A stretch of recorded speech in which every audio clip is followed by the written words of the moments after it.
بسم اللہ الرحمن الرحیم۔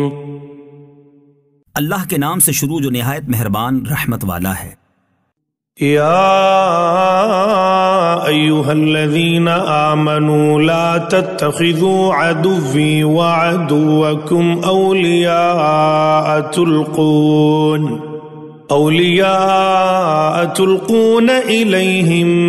بالمودة وقد کفروا بما جاءکم من الحق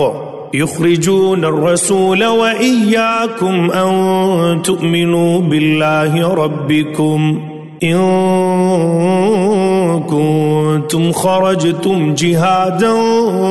في سبيلي وابتغاء مرضاتي تسرون إليهم بالمودة وأنا أعلم بما أخفيتم وما أعلنتم ومن يفعله منكم فقد ضل سواء السبيل۔ اے ایمان والو، میرے اور اپنے دشمنوں کو دوست نہ بناؤ۔ تم انہیں خبریں پہنچاتے ہو دوستی سے، حالانکہ وہ منکر ہیں اس حق کے جو تمہارے پاس آیا، گھر سے جدا کرتے ہیں رسول کو اور تمہیں اس پر کہ تم اپنے رب اللہ پر ایمان لائے۔ اگر تم نکلے ہو میری راہ میں جہاد کرنے اور میری رضا چاہنے کو تو ان سے دوستی نہ کرو۔ تم انہیں خفیہ پیام محبت کا بھیجتے ہو، اور میں خوب جانتا ہوں جو تم چھپاؤ اور جو ظاہر کرو، اور تم میں جو ایسا کرے وہ بے شک سیدھی راہ سے بہکا۔ حضرت حاتب بن ابی بلتعہ کے جس واقعے کے پس منظر میں یہ آیتیں نازل ہوئی ہیں وہ اوپر سورت کے تعارف میں تفصیل سے عرض کر دیا گیا ہے۔ غیر مسلموں کے ساتھ دوستی کی کیا حدود ہونی چاہیے، اس کی تفصیل کے لیے دیکھیے سورہ آل عمران کا حاشیہ۔ إن يثقفوكم يكونوا لكم أعداء ويبسطوا إليكم أيديهم وألسنتهم بالسوء وودوا لو تكفرون۔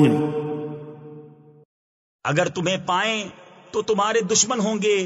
اور تمہاری طرف اپنے ہاتھ اور اپنی زبانیں برائی کے ساتھ دراز کریں گے، اور ان کی تمنا ہے کہ کسی طرح تم کافر ہو جاؤ۔ لن تنفعكم أرحامكم ولا أولادكم يوم القيامة يفصل بينكم والله بما تعملون بصير۔ ہرگز کام نہ آئیں گے تمہیں تمہارے رشتے اور نہ تمہاری اولاد، قیامت کے دن تمہیں ان سے الگ کر دے گا، اور اللہ تمہارے کام دیکھ رہا ہے۔ قد كانت لكم أسوة حسنة في إبراهيم والذين معه إذ قالوا لقومهم إنا براء منكم ومما تعبدون من دون الله كفرنا بكم وبدا بيننا وبينكم العداوة والبغضاء أبدا حتى تؤمنوا بالله وحده إلا قول إبراهيم لأبيه لأستغفرن لك وما أملك لك من الله من شيء ربنا عليك توكلنا وإليك أنبنا وإليك المصير۔ بے شک تمہارے لیے اچھی پیروی تھی ابراہیم اور اس کے ساتھ والوں میں جب انہوں نے اپنی قوم سے کہا بے شک ہم بیزار ہیں تم سے اور ان سے جنہیں اللہ کے سوا پوجتے ہو۔ ہم تمہارے منکر ہوئے اور ہم میں اور تم میں دشمنی اور عداوت ظاہر ہو گئی ہمیشہ کے لیے،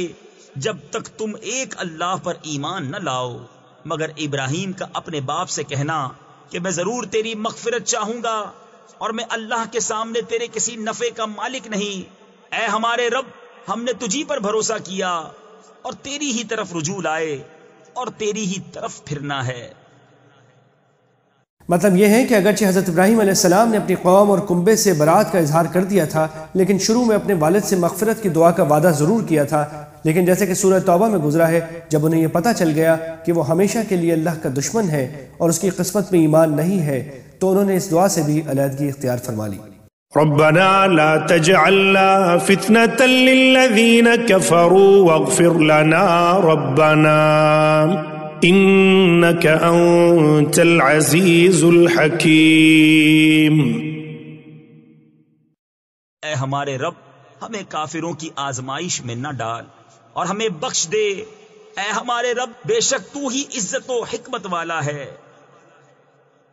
لقد كان لكم فيهم أسوة حسنة لمن كان يرجو الله واليوم الآخر ومن يتول فإن الله هو الغني الحميد۔ بے شک تمہارے لیے ان میں اچھی پیروی تھی اسے جو اللہ اور پچھلے دن کا امیدوار ہو، اور جو منہ پھیرے تو بے شک اللہ ہی بے نیاز ہے، سب خوبیوں سراہا۔ عسى الله أن يجعل بينكم وبين الذين عاديتم منهم مودة والله قدير والله غفور رحيم۔ قریب ہے کہ اللہ تم میں اور ان میں جو ان میں سے تمہارے دشمن ہیں دوستی کر دے، اور اللہ قادر ہے اور اللہ بخشنے والا مہربان ہے۔ یعنی امید ہے کہ مکہ مکرمہ میں جو لوگ اس وقت دشمنی پر آمادہ ہیں ان میں سے کچھ ایمان بھی لے آئیں گے اور ان کی دشمنی دوستی میں تبدیل ہو جائے گی۔ چنانچہ فتح مکہ کے بعد ان میں سے بہت سے لوگ ایمان لے آئے تھے۔ لا ينهاكم الله عن الذين لم يقاتلوكم في الدين ولم يخرجوكم من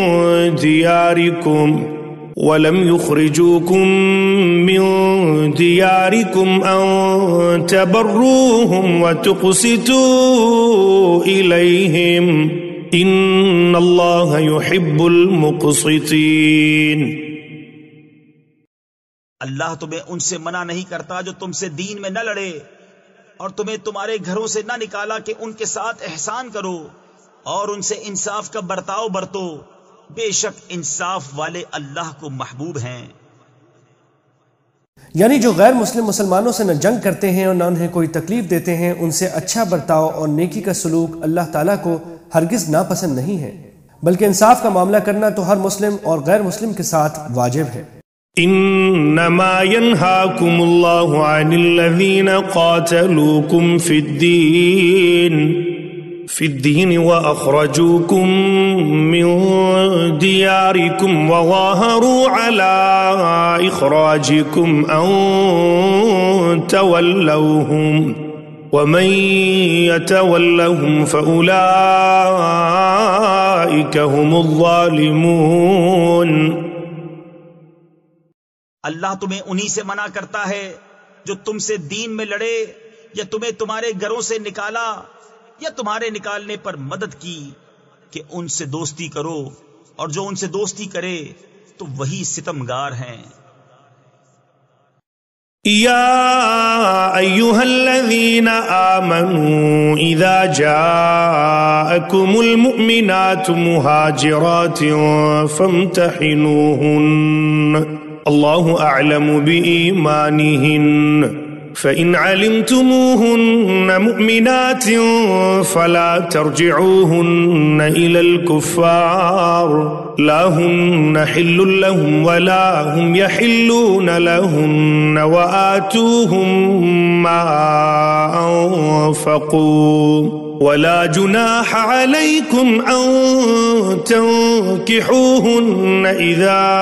آتيتموهن أجورهن ولا تمسكوا بعصم الكوافر واسألوا ما أنفقتم وليسألوا ما أنفقوا ذلكم حكم الله يحكم بينكم واللہ علیم حکیم۔ اے ایمان والو، جب تمہارے پاس مسلمان عورتیں کفرستان سے اپنے گھر چھوڑ کر آئیں تو ان کا امتحان کر لو، اللہ ان کے ایمان کا حال بہتر جانتا ہے۔ پھر اگر وہ تمہیں ایمان والیاں معلوم ہوں تو انہیں کافروں کو واپس نہ دو، نہ یہ انہیں حلال نہ وہ انہیں حلال، اور وہ ان کے کافر شوہروں کو دے دو جو ان کا خرچ ہوا، اور تم پر کچھ گناہ نہیں کہ ان سے نکاح کر لو جب ان کے مہر انہیں دو، اور کافر نیوں کے نکاح پر جمے نہ رہو، اور مانگ لو جو تمہارا خرچ ہوا، اور کافر مانگ لیں جو انہوں نے خرچ کیا، اور یہ اللہ کا حکم ہے، وہ تم میں فیصلہ فرماتا ہے، اور اللہ علم و حکمت والا ہے۔ اس آیت نے یہ واضح حکم عطا فرما دیا کہ کوئی مسلمان عورت کسی بھی غیر مسلم کے نکاح میں نہیں رہ سکتی۔ چنانچہ اگر کسی غیر مسلم کی بیوی مسلمان ہو جائے تو اس کے شوہر کو بھی اسلام لانے کی پیشکش کی جائے گی۔ اگر وہ بھی عورت کی عدت کے دوران اسلام قبول کر لے تو ان کا نکاح باقی رہے گا، لیکن اگر وہ مسلمان نہ ہو تو اس کی مسلمان بیوی اس کے نکاح سے نکل جائے گی اور عدت کے بعد کسی مسلمان سے نکاح کر سکے گی۔ جو شادی شدہ عورتیں مسلمان ہو کر مدینہ منورہ آتیں ان کے شوہروں سے ان کا نکاح ختم ہو جاتا تھا،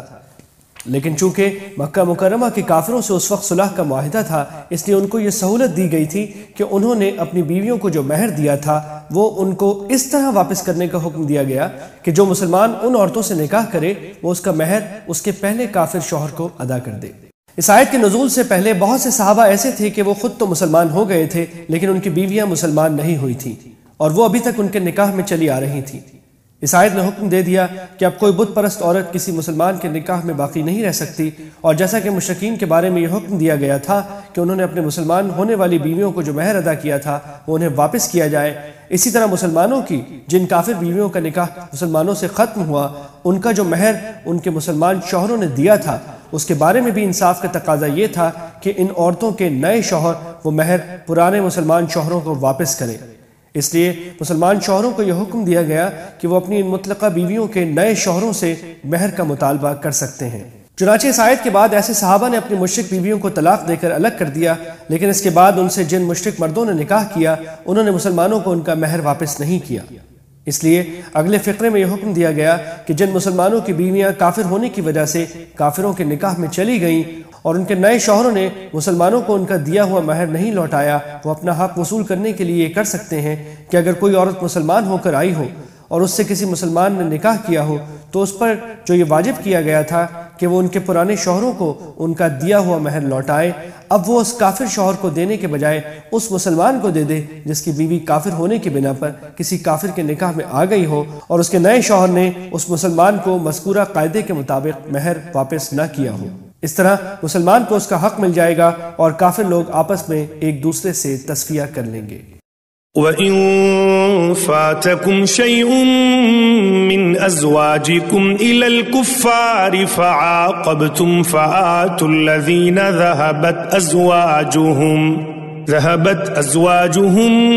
مِثْلَ مَا أَنفَقُوا وَاتَّقُوا اللَّهَ الَّذِي أَنْتُمْ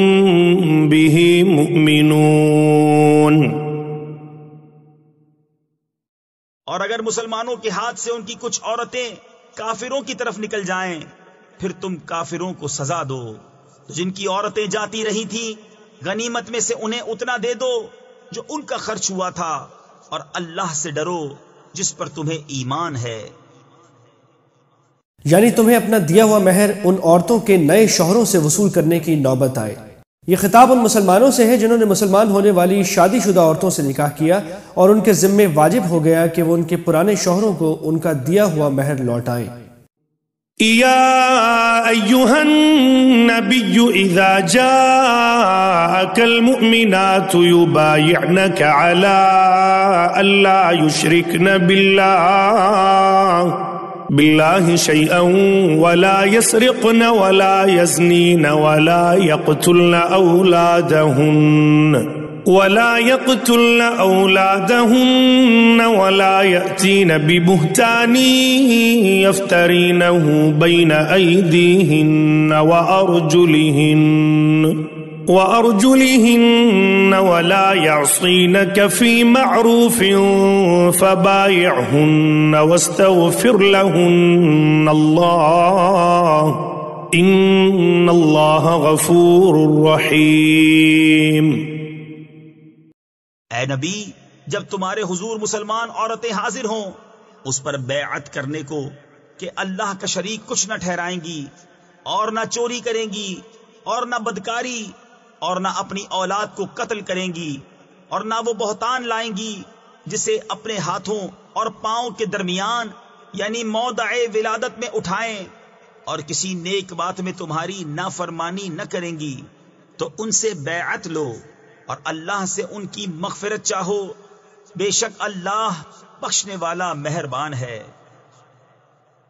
عربی محاورے کے مطابق ہاتھوں اور پاؤں کے درمیان بہتان باندھنے کے دو مطلب ہو سکتے ہیں۔ ایک یہ کہ کھلم کھلا اور جانتے بوجھتے کسی پر جھوٹا بہتان باندھا جائے، اور ہاتھوں اور پاؤں کے درمیان بہتان باندھنے کا دوسرا مطلب یہ ہو سکتا ہے کہ وہ کسی ایسے شخص کو اپنا شوہر کا بیٹا قرار دیں جو در حقیقت اس کا نہیں ہے۔ جاہلیت کے زمانے میں عورتیں یا تو کسی اور کا بچہ اٹھا لاتی اور کہتی ہیں کہ یہ میرے شوہر کا بچہ ہے، یا جانتے بوجھتے زنا کرتی اور اس حرام کی اولاد کو اپنے شوہر کی طرف منسوب کرتی تھیں۔ یہاں اس گناہونے جرم سے باز رہنے کا معاہدہ کرانا مقصود ہے۔ واضح رہے کہ جب حضرت صلی اللہ علیہ وسلم کسی عورت کو بیعت کرتے تھے تو اس کا ہاتھ کبھی اپنے ہاتھ میں لے کر نہیں کرتے تھے، بلکہ بس زبانی بیعت فرما لیتے تھے۔ یا ایہا الذین آمنوا لا تتولوا قوما غضب اللہ علیہم قد یئسوا من الآخرة کما یئس الکفار من اصحاب القبور۔ اے ایمان والو، ان لوگوں سے دوستی نہ کرو جن پر اللہ کا غضب ہے،